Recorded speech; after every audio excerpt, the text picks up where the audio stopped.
to make things a little bit more regular and a little bit more fresh. But at any rate, I like to edit them a little bit so that, in case I say something really, really stupid, we can pull it out. But at any rate, so I'll do the official kickoff of this thing. So this is the Secret Sauce Podcast, the Texas Day Peru Secret Sauce Podcast. And so for those of you who don't know Texas Day Peru, we send teams of surgeons down to Peru every summer to help the poor get surgical care that they otherwise wouldn't be able to get. And we also do clinical job shadowing for pre-med students that are down there to help them get into medical school. It's one of the requirements that you have if you're going to get into med school is you got to be really smart. You have to get a really good MCAT score. You have to have good grades, and you have to have a lot of clinical job shadowing hours and unique experiences that demonstrate that you're going to be a really good doctor. So have as guests today, a very happy reunion, Kiran Paul, who's one of the students that came through and joined us last year. Kiran, welcome. Welcome to our little podcast. Thank you for having me. Oh, it's so good to catch up again. It was so much fun to have you on the team. I just remember so many times watching you guys quiz each other on the instruments and taking the initiative to do things. And it's like, yes, this program works. It was really fun. Like, I feel I didn't have any sort of clinical experience before going on the trip last year. Mm-hmm. It's like a crash course in everything you need to know. Like, I feel like I learned so much in such a short amount of time. Yeah. It was so much fun. So can you give me some highlights of some of the things that you came away with? Yeah. Oh my gosh. I remember, so all the doctors on the trip were so nice about sharing all the information they had, which was so nice. Everyone had a different story to share, which was what I took away. Everyone had a different path on how they became a doctor, how they got into medicine. And there wasn't like a one size fits all like way you fit in. Like, sometimes it takes a little longer. Sometimes you know it immediately. Like, I didn't know I wanted to be a doctor until my second or third year of college. So I was a little bit behind the curve of everyone else who had known since like high school, like they had been doing stuff for years at that point. And I was like, oh, I'm starting so much later than everyone else. Yeah. All the doctors were really good. They're like, you start at your own pace. Like, your journey to get to medicine is yours. And that was the best thing I took away from it. For me, it was really nice to hear that from other people who were already doctors. Mm-hmm. That, like, you don't have to follow the mold that everyone else does. How you get there is how you get there. As long as you're doing it with compassion and with integrity, like, you're going to be good at it. You're going to get there. Yeah. And it's so fun talking to the doctors after them. Some of the feedback that I get from them is they absolutely loved working with you guys. And the big thing that they kept saying over and over again, they think they're making better doctors, or helping some people become better doctors. And they also, most of the doctors that were on our team last year are kind of the, this is a calling, not a job. Yeah. Type kind of doctors. And I personally think those make the best doctors myself, but absolutely. But so where are you in the application process? So I'm starting my application for the 2027 entrance. I wanted to take a little bit of time. I didn't want to jump into it straight after undergrad, which was my original plan. But I was like, I wanted to build more of a resume of it, really. So I'm doing some clinical work right now, and I'm getting my master's right now. Oh, so wonderful. I wanted to kind of beef up my resume a little bit before I applied. Right. It is nice to know that the MCAT and everything is already done, so I don't have to worry about that right now, which is the best part for me. So I can really just focus on like getting really good grades. And I work as a ophthalmologist technician for an ophthalmologist office.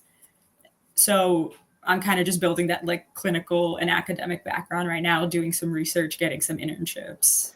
In the end, what are you told is the number of shadowing hours that you need to be competitive? Somewhere between 150 and 200 on the lower end. And then some people are like, oh, you need 300, 400 hours. Wow. That's incredible. I mean, on the books, you guys got 60. Yeah. In the cohort you're with. The reality is you probably got a whole lot more than that because, I mean, let's face it, you're having breakfast, having lunch, having dinner with doctors for about 9 days straight. Yeah. Yeah. And those dinners were so, one, insightful, but also so nice to just, it felt very close. Like, it felt like you could ask any questions during those dinners. Yeah. Those were one of my favorite parts of the whole trip, were those dinners and just like getting to talk to everybody in a much more relaxed environment. I know when we were in the clinic, it's like we all have stuff to do, so questions are sometimes hard to answer if everyone's busy. So it's really nice to have that downtime at the end of the day and pick their brains really about the questions I had about the medical process and how they got into medical school. They were just really nice to feel like it just felt like a very close little community when we had those dinners. Well, that's great to know. I always enjoy those dinners because, you're a little tired, but everybody's having a good time and reflecting on what some of the things that have been happening during the day. But I'm so glad that y'all got so much out of that. And I'm so glad that the doctors are so open with their time and their willingness to share. So I can't remember about how many office visits did you get to observe, and how many surgeries did you end up observing? I think it was like 2 or 3 a day I'd see. We all tried to split them up as evenly as we could. Yeah. So like everyone got to go see some a day. So I think I probably got to see somewhere between like 6 to 10. Yeah. Like ballpark. But we also like sometimes more than one of us would go in just to watch. Like one person would help and the other person would watch. Gotcha. So we saw a good majority of them. Yeah. How about the procedures?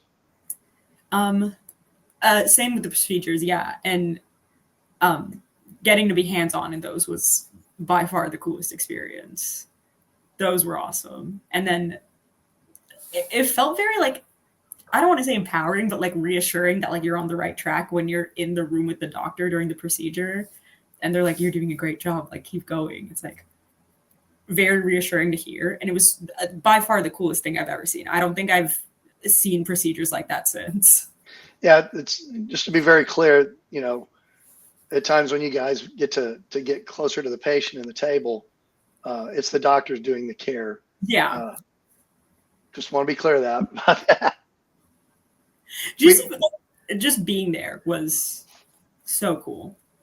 Yeah, it's kind of interesting. On a personal note, long time ago, we had a young man that thought he wanted to be a doctor and got down there and found it wasn't for him. And he's still allowed to come to dinner at Thanksgiving, but and we love him anyway. But let me do a brief little commercial for Texas Day Peru as we say goodbye. So if you're interested, if you are a surgeon, if you are a CRNA, if you're an anesthesiologist, if you're a circulating nurse, it's or a surgical tech or an RN that can handle the PACU, we need you. We need your help. We need volunteers.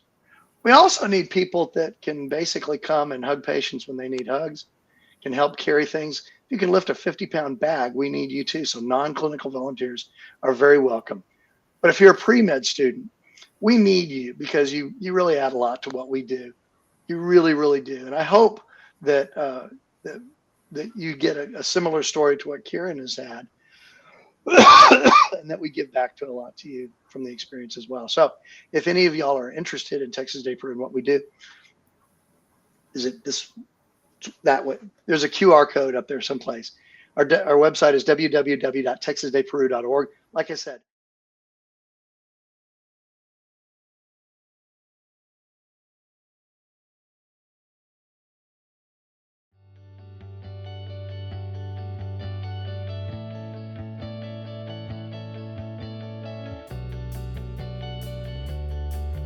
the Secret Sauce Podcast, the Texas Day Peru Secret Sauce Podcast. And so for those of you who don't know Texas Day Peru, we send teams of surgeons down to Peru every summer to help the poor get surgical care that they otherwise wouldn't be able to get. And we also do clinical job shadowing for pre-med students that are down there to help them get into medical school. So I remember watching you guys quizzing each other on the instruments and whatnot. I mean, that seemed like that was, helpful from a small subset of practical. Oh, But yeah. there like one or two or three memories that really stick out for you, that kind of surprised you. You wouldn't have expected necessarily to feel that way or see something like that. Yeah. I would say the first day I wasn't expecting us to just hit the ground running the way we did. Yeah. We got there and it was immediately like everyone needs to find their role because we have stuff to do. Yeah. But the controlled chaos of it all was so interesting and so insightful. And I think because of that, we all got very comfortable with each other very fast because you have to. Yes. Like, you have to be able to trust everyone who's there. You have to be able to know that you can communicate. Yep. So that was really surprising to me, like how comfortable we all got immediately and how everyone was ready to do what they needed to do to make it work. Yeah. So it was like me and Mackenzie, like washing instruments between procedures and like handing them off and like getting a assembly line in there so we could get everything done that needed to be done. And it was like those seemingly small moments that made us have to connect and have to work together and trust each other. I really loved because you get very close very fast on this trip. Do you ever have any moments that you think about that kind of bring a tear to your eye? Oh, the dinner we all had together. I forget who the gentleman and the lady were, but at their house when we all went there. Yeah, Guido and Sandy. Yes, and we went around the circle that night and all just said something we were thankful for, or grateful for. Yeah. And we all started talking about each other. And I think about it a lot because it's nice to know that you're doing something really good. It's another thing to have other people see it and appreciate it.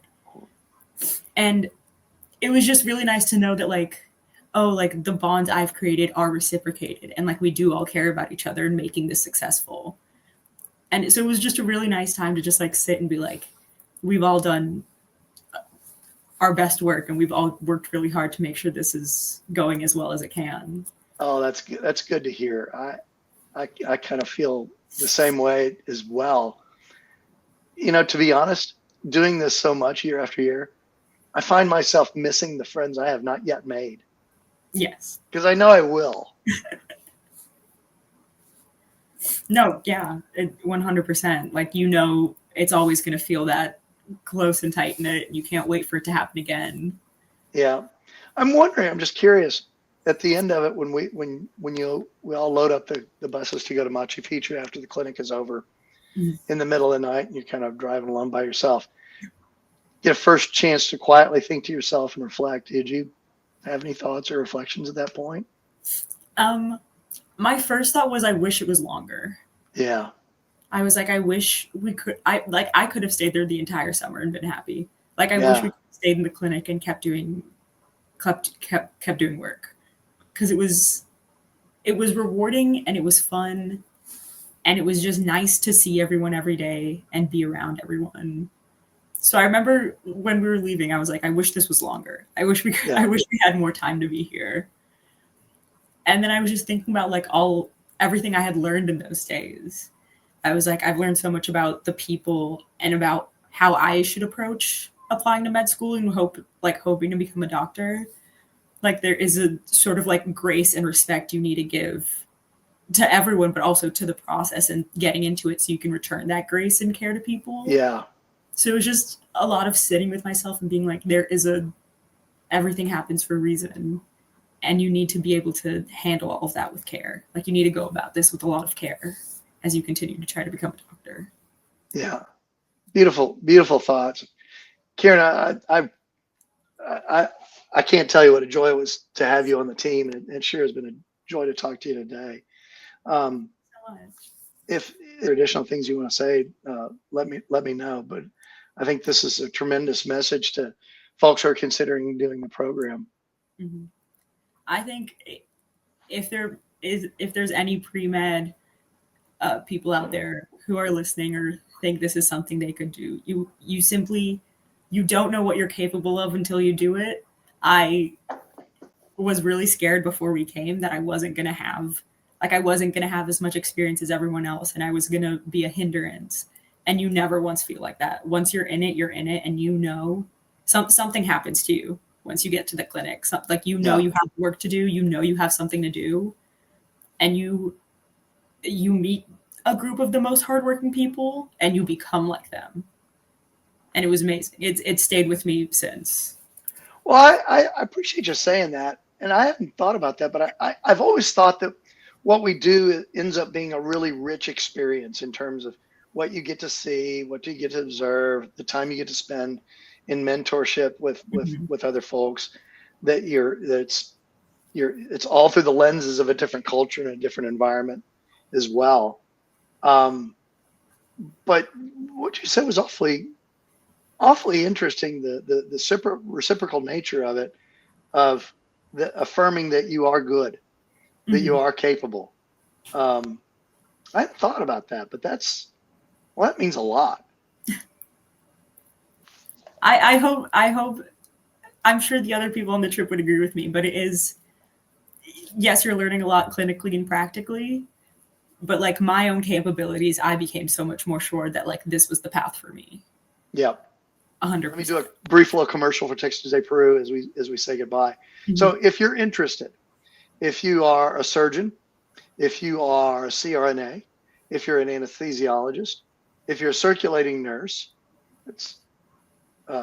or a surgical tech, or an RN that can handle the PACU, we need you. We need your help. We need volunteers.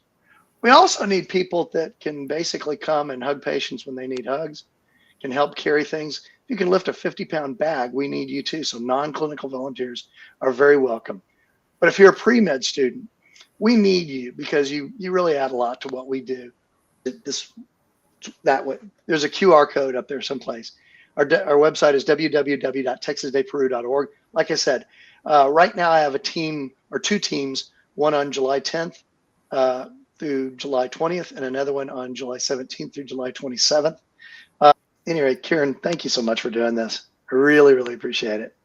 Thank you so much for having me. We'll see you soon.